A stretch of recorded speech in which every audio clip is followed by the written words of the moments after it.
কিন্তু মানুষ এক অদ্ভুত প্রাণী।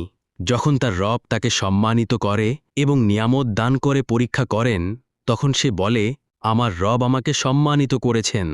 আর যখন তিনি তার জীবিকা সীমিত করে অন্যভাবে তাকে পরীক্ষা করেন, তখন সে বলে, আমার প্রতিপালক আমাকে অপমানিত করেছেন। এটা এরকম নয়, বরং তোমরা এতিমের প্রতি যত্নবান নও, মিসকিনদের খাদ্য দিতে অস্বীকৃতি জানাও, উত্তরাধিকারের ধনসম্পদ গ্রাস করো এবং সম্পদকে উচ্চ মর্যাদা দাও। এটা এরকম নয়, যখন পৃথিবী সমতল করা হবে এবং তোমার প্রতিপালক আবির্ভূত হবেন এবং ফেরেশতারা সারিবদ্ধভাবে আসবেন, এবং সেদিন জাহান্নামকে তোমার সামনে আনা হবে। মানুষ সেদিন চিন্তা করবে, কিন্তু এখন চিন্তা করে আর লাভ কোথায় হবে?